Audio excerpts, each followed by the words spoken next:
बिस्मिल्लाहिर्रहमानिर्रहीम, अस्सलाम वालेकुम। आज का जो हमारा नेक्स्ट टॉपिक ऑफ डिस्कशन है वो है interference of light waves. Short questions में आता है हाइगन्स प्रिंसिपल है, शॉर्ट क्वेश्चन में आता है वेव फ्रंट है, शॉर्ट क्वेश्चन में आता है। ठीक है, तो इंटरफेरेंस ऑफ लाइट वेव्स में हम देखेंगे कि ये जो लाइट वेव्स होती हैं ये इंटरफेरेंस किस तरह से करती हैं। लेकिन उससे भी पहले हम देखते हैं कि ये इंटरफेरेंस क्या होता है। देखिए, वैसे तो हम चैप्टर नंबर 8 में काफ़ी ज़्यादा इंटरफेरेंस को डिस्कस करके आ चुके हैं, लेकिन थोड़ा सा ओवरव्यू इस लेक्चर में भी हम उसका ले लेते हैं। तो देखिए, अगर हम कहते हैं सिंपल, अगर हम केस डिस्कस करें कि अगर कोई भी दो वेव्स हैं जिनकी फ्रीक्वेंसी सेम है, कोई भी दो वेव्स हैं जिनकी फ्रीक्वेंसी सेम है और वो एक ही डायरेक्शन में ट्रैवल कर रही हैं और आपस में सुपरपोज कर जाती हैं, आपस में मिल जाती हैं, तो इसी फिनोमेना को हम क्या कहते हैं? इंटरफेरेंस कहते हैं। यानी इंटरफेरेंस के लिए कौन सी कंडीशन लाजमी है कि हमारे पास सेम फ्रीक्वेंसी हो, जो दो वेव्स आपस में इंटरफेरेंस कर रही हैं, सेम फ्रीक्वेंसी हो और उनकी डायरेक्शन सेम हो, सेम फ्रीक्वेंसी हो, सेम डायरेक्शन में मूव कर रही हो, ओवरलैप कर जाए, तो ये हमारे पास इंटरफेरेंस हो जाती है। ठीक है, अब हमने क्या कहा था कि इंटरफेरेंस की टू टाइप्स हैं। इंटरफेरेंस की टू टाइप्स हैं। एक हमारे पास कौन सी होती है? Constructive interference. Constructive interference.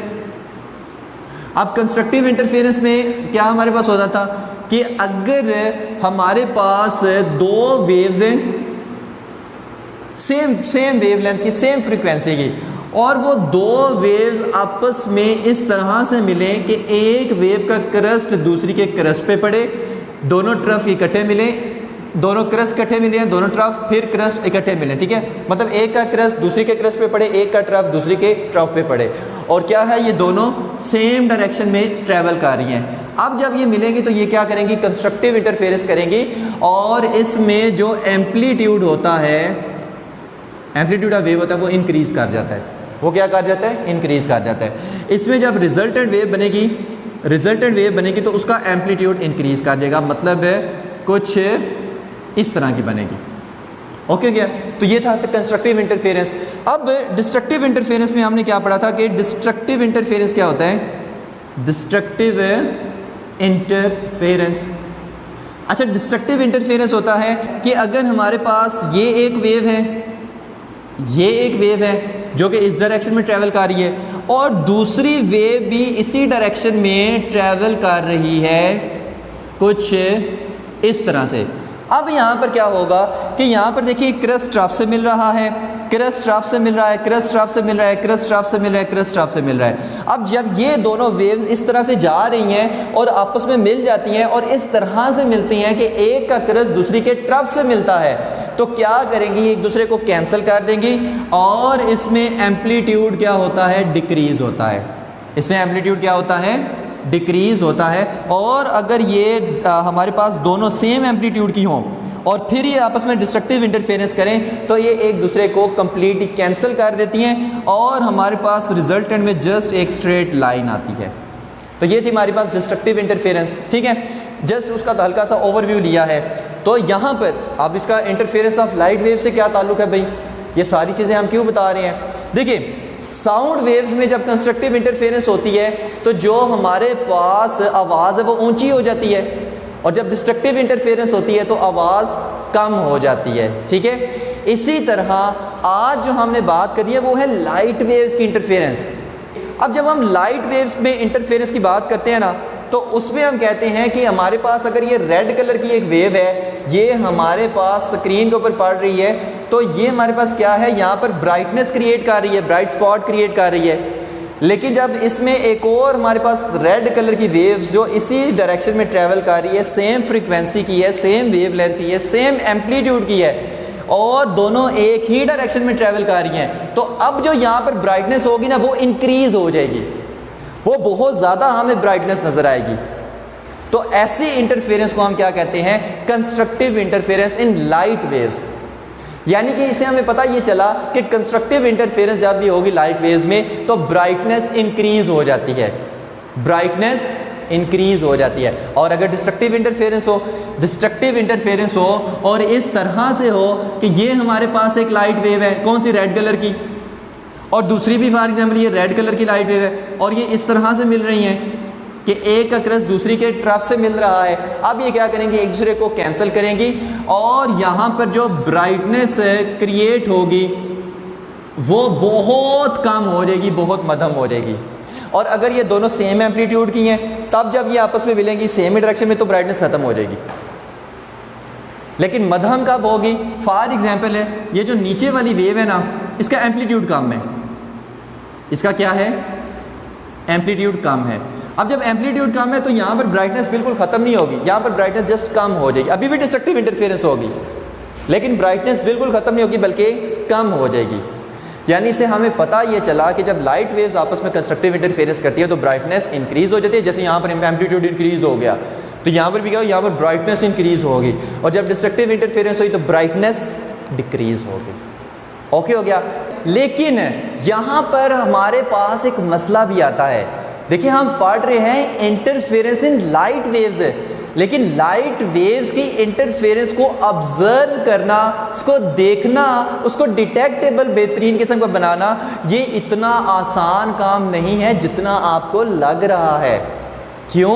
क्योंकि लाइट वेव जो हमारे पास वेव्स होती हैं इनकी रैंडम एमिशन होती है। ठीक है, ये क्या होती है, रैंडम एमिशन ऑफ लाइट होती है। तो इसमें इंटरफेरेंस को ऑब्जर्वेबल बनाना इतना आसान काम नहीं होता। तो फिर इंटरफेरेंस को ऑब्जर्वेबल बनाने के लिए कि हम उसको आसानी से ऑब्जर्व कर सकें, हम उसको आसानी से देख सकें, तो ये हमारे लिए ये चीज़ करने के लिए दो कंडीशन का होना लाजमी है। और वो दो कंडीशन कौन सी हैं कि the interference beam must B monochromatic that is of a single wavelength. यानी कि जो इंटरफेरेंस दो बीम है, जो दो हमारे पास वो सोर्सेज ऑफ लाइट से जो निकल रहे हैं वो क्या होने चाहिए, मोनोक्रोमेटिक होने चाहिए। मोनोक्रोमेटिक का मतलब क्या होता है, chromatic mean colour, mono mean single, यानी कि सिंगल कलर होना चाहिए और सेम वेवलेंथ होनी चाहिए। ये सबसे इंपॉर्टेंट कंडीशन है, सेम वेवलेंथ होनी चाहिए। कि जो दो लाइट बीम्स हम यूज़ कर रहे हैं जिसकी हमें इंटरफेरेंस करानी है वो लाइट बीम्स क्या होने चाहिए, वो मोनोक्रोमेटिक होने चाहिए, मतलब सेम कलर के और सेम वेवलेंथ के होने चाहिए। पहली कंडीशन तो ये है। लेकिन याद रखें ये कंडीशन तब मैं कह रहा हूँ कि जब हमने इंटरफेरेंस ऑफ लाइट को प्रोमिनेंट देखना है, वाज़े देखना है, ऑब्जर्वेबल उसको देखना है, डिटेक्टेबल हमने उसको बनाना है। ये तब की कंडीशन है। क्या अगर लाइट वेव्स जो है वो अगर मोनोक्रोमेटिक ना हो क्या इंटरफेरेंस नहीं होगी? होगी भाई, तब भी होगी, लेकिन वो ऑब्जर्वेबल नहीं होगी। हम उसको सही से स्टडी नहीं कर पाएंगे, हम उसको डिटेक्टेबल नहीं बना पाएंगे।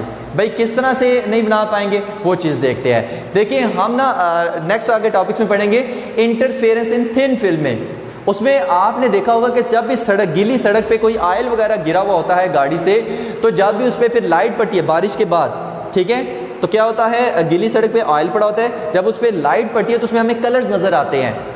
अब जब कलर्स नज़र आते हैं तो वो कलर्स हमारे पास वाइट लाइट में 7 कलर्स होते हैं। उसमें क्या हुआ, हर कलर अपनी अपनी इंटरफेरेंस कर रहा है। अब जो तो कंस्ट्रक्टिव इंटरफेरेंस कर रहा है वो नज़र आएगा, जो डिस्ट्रक्टिव इंटरफेरेंस कर रहा है वो नज़र नहीं आएगा। अब फॉर एग्जांपल 7 में से जस्ट 5 कलर्स हैं जो इंटरफेरेंस कर रहे हैं। अब क्या आपको वो 5 कलर नज़र आएंगे? नहीं, आपको उन 5 कलर्स का मिक्सचर नज़र आएगा। जब मिक्सचर नज़र आएगा तो आप उसमें इंटरफेरेंस को बेहतरीन तरीके से ऑब्जर्वेबल नहीं बना सकते, आप उसको बेहतरीन किस्म डिटेक्टेबल वो नहीं बना सकते। तो फिर हम क्या करें? फिर हम यूज़ करते हैं मोनोक्रोमेटिक सोर्स ऑफ लाइट। ठीक है, पॉलीक्रोमेटिक से भी हो जाती है लेकिन मोनोक्रोमेटिक से प्रोमिनेंट होती है, वाज़ेह होती है, बस ये फ़र्क है।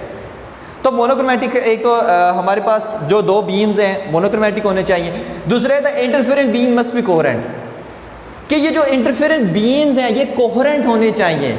कोहेरेंट का मतलब क्या है कि इनमें जो फेज डिफरेंस है वो कांस्टेंट हो। इनमें क्या हो, कोहेरेंट का क्या मतलब होता है, कोहेरेंट का क्या मतलब होता है, कोहेरेंट का constant phase difference, constant phase difference. ठीक है, coherent sources of light, coherent sources of light है कि जिसमें जो लाइट वेव्स जो दो एमिट हो रही हैं उनमें जो फेज डिफरेंस है वो कांस्टेंट हो। ऐसी सोर्सेज ऑफ लाइट को हम कहते हैं कि ये कोहेरेंट सोर्सेज ऑफ लाइट है। अच्छा, फेज डिफरेंस कांस्टेंट किस तरह से? मान लें ये हमारे पास क्या है, लाइट वेव्स है, ठीक है, एक ये हमारे पास है लाइट वेव, ठीक है। अब इसका ज़ीरो आ रहा है 90, 180, 270, 360। अब यहाँ पर देखिए पहली नीचे वाली वेव का भी ज़ीरो, ऊपर वाली वेव का भी ज़ीरो, तो 0 माइनस 0 0। यहाँ पर एक का भी 90, दूसरे का भी 90, 90 माइनस 90 0। एक का 180, दूसरे का भी 180, 180 माइनस 180, फेज डिफरेंस कितना आ रहा है 0। यानी कि यहाँ भी 0, यहाँ भी 0, यहाँ भी 0, यहाँ भी 0, यहाँ भी 0। तो हम कहेंगे कि ये हमारे पास कोहेरेंट बीम ऑफ लाइट है और इनमें फेज डिफरेंस कांस्टेंट है, मतलब 0 है। क्या कांस्टेंट का ये मतलब होता है कि सिर्फ हमेशा 0 ही होगा? नहीं, ये स्टूडेंट्स की अक्सर गलतफहमी होती है। भाई फेज डिफरेंस 90 हो वो भी कांस्टेंट हो सकता है, 270 हो वो भी कांस्टेंट हो सकता है, 180 हो वो भी कांस्टेंट हो सकता है। कैसे, वो चीज़ देखते हैं। हम कहते हैं हम कहते हैं कि अगर हमारे पास एक ये लाइट वेव है, ठीक है, एक हमारे पास ये लाइट वेव है, और मैं कह रहा हूँ इसका जो फेज है ना पहली बारी का 0, 90, 180, 270 और यहाँ पर क्या है 360 है। और ये जो दूसरी वेव है इसका मैं रेड कलर से लिख रहा हूँ 0, 90, 180, 270, 360। अब इसमें देखते हैं फेज डिफरेंस कितना है, क्या कांस्टेंट है। देखते हैं 90 माइनस 0 कितना आएगा 90, 90 माइनस 0 90, 180 माइनस 90 90, 270 माइनस 180 90, 360 माइनस 270 90। यानी किसी भी दो पॉइंट्स पर जब आप फेज डिफरेंस ले रहे हैं हमेशा आंसर क्या आ रहा है 90। तो ये भी हम क्या कहेंगे कि ये कांस्टेंट फेज डिफरेंस है इनमें, ये कोहेरेंट सोर्सेज ऑफ लाइट है। तो इसमें हम कहते हैं कि अगर हमें इंटरफेरेंस इन लाइट वेव्स करनी है तो दो कंडीशन होनी चाहिए प्रोमिनेंट इंटरफेरेंस देखने के लिए, प्रोमिनेंट इंटरफेरेंस ऑब्जर्व करने के लिए। एक तो वो लाइट वेव्स मोनोक्रोमैटिक हो, एक वो लाइट वेव्स फेज कोहेरेंट हो। ओके हो गया, ये चीज़ याद रखें। दो लाइट वेव्स हैं मोनोक्रोमैटिक हो, यही दो लाइट वेव्स हैं ये कोहेरेंट भी हो, इनमें फेज डिफरेंस क्या हो कांस्टेंट हो। ओके हो गया, तो ये हमारे पास है इंटरफेरेंस ऑफ लाइट वेव्स है। अब हम क्वेश्चन ये आता है कि हम कोहेरेंट सोर्सेज ऑफ लाइट बनाएं कैसे, कोहेरेंट सोर्सेज ऑफ लाइट बनाएं कैसे, तो देखते हैं वो कैसे बनाएं। अगर ना ये वैसे तो हमारा नेक्स्ट टॉपिक है, अगर हमारे पास ये ना एक स्लिट है और यहाँ से ना लाइट वेव्स आ रही हैं, यहाँ से स्लिट से क्या हुआ ऐसे लाइट आई, ठीक है, इसके आगे हमने एक स्क्रीन रखी और स्क्रीन में क्या किए दो स्लिट किए, स्क्रीन में क्या किए दो स्लिट किए। अब यहाँ पर ये क्या है, एक ही सोर्स ऑफ लाइट से ये लाइट आ रही है, एक ही सोर्स ऑफ लाइट से ये लाइट आ रही है, ठीक है। तो हम कहते हैं कि हमारे पास जब ये इस स्लिट में से गुजरेगी तो ऐसे कोई लाइट एमिट होगी, इस स्लिट में से गुजरेगी तो ये लाइट एमिट होगी। अब यहाँ पर देखें एक ही लाइट को मैंने दो में स्प्लिट नहीं कर दिया, एक ही लाइट को मैंने दो में स्प्लिट नहीं कर दिया, यानी अब ये स्लिट क्या है, ये टू सोर्सेज ऑफ लाइट बन गए हैं। पहले ये एक स्लिट था, एक सोर्स ऑफ लाइट, एक ही लाइट निकल रही है। अब आगे ये दो स्लिट आ गए हैं, अब ये भी slit as a source of light हम कंसीडर करेंगे जो लाइट वेव्स ऐसे हमारे पास बना रहे हैं, प्रोड्यूस कर रहे हैं, एमिट कर रहे हैं। ओके, ये जस्ट कंसीडर आपने करना है। तो एक लाइट सोर्स, ये एक लाइट आ गई, वही दो में स्प्लिट हो गई है। अब ये जो दो हमारे पास बीम्स ऑफ लाइट्स है ना, ये हमारे पास क्या है, ये कोहेरेंट है, ये फेज डिफरेंस इनका कांस्टेंट है, ये मोनोक्रोमैटिक है। ओके हो गया। अब जब ये हमारे पास इंटरफेरेंस करेंगे तो ब्राइट और डार्क फ्रिंजेस बनती हैं। इंटरफेरेंस ऑफ लाइट वेव्स में क्या होता है, ब्राइट और डार्क फ्रिंजेस बनती हैं। जहाँ पर कंस्ट्रक्टिव इंटरफेरेंस होगी वहाँ पर ब्राइट फ्रिंज बनती है, जहाँ पर डिस्ट्रक्टिव इंटरफेरेंस होगी वहाँ पर डार्क फ्रिंज बनती है।